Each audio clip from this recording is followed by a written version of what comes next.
Hello everybody, my name is Jason Janis.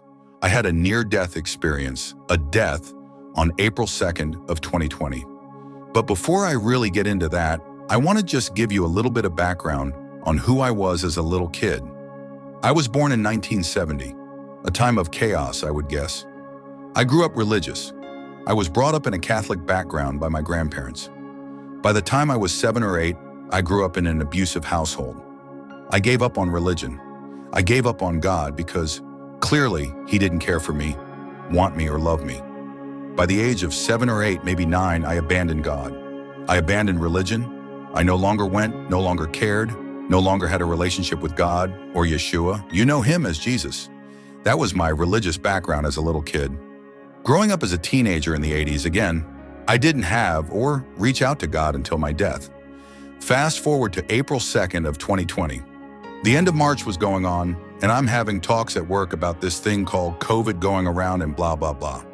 By this time, I'm 49, and I'm like a typical male, indestructible.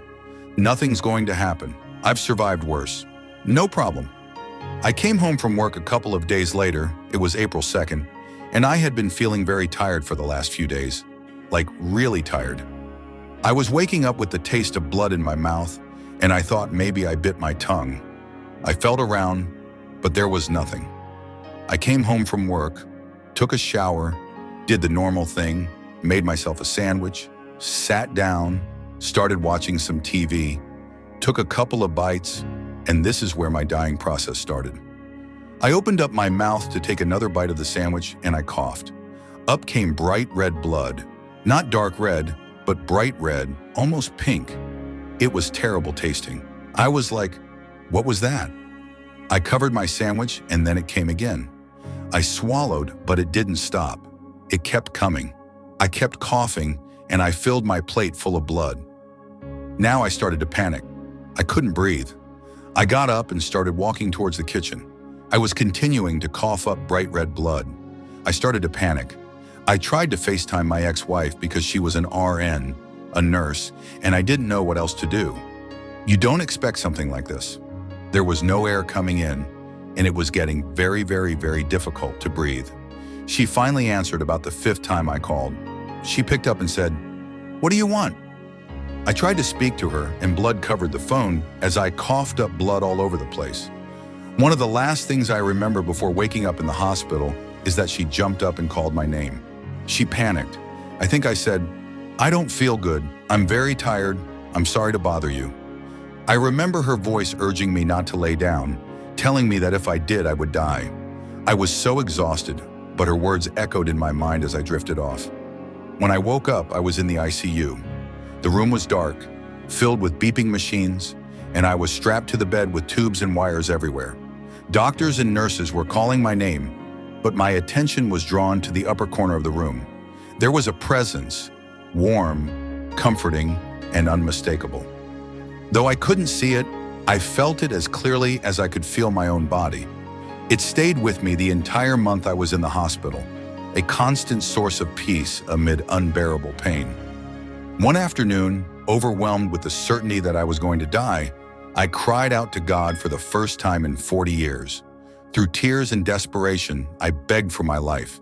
I apologized for abandoning Him and Jesus. I pleaded not to be taken from my daughters and the woman I loved. And then, in an instant, I was out of my body.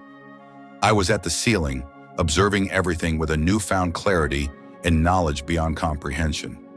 I was embraced by a light, a love so profound that human words could never capture it. I knew I was home. I had merged with the Father, with everything that ever was and ever will be. Yeshua, Jesus, was there too. His love was boundless, beyond description. I saw the souls of trees and grass, each radiating joy and light. I felt the unity of all creation.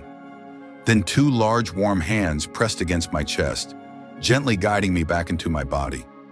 I awoke to frantic doctors, but the presence by the TV was gone. I was changed. Returning to this physical form was heavy and painful. Depression set in as I longed for the love and light of home.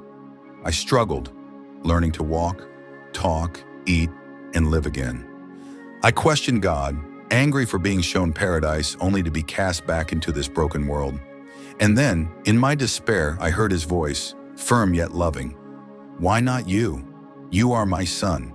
I fell to my knees and raised my arms, declaring, for all that I am you. That was the beginning of my spiritual awakening. My life has transformed. I have met angels, experienced divine interventions, and found my purpose. I know now that we are living in the greatest love story ever told. We've just forgotten who we are. This journey hasn't been easy. My ascension process last year was brutal. There were times I felt like giving up, but each step brought me closer to my true self. I've seen apparitions, felt the presence of archangels, and undergone spiritual surgeries right on my own couch. Every experience has expanded my understanding of who we are and the boundless love that surrounds us. That is my near-death experience. It changed me forever.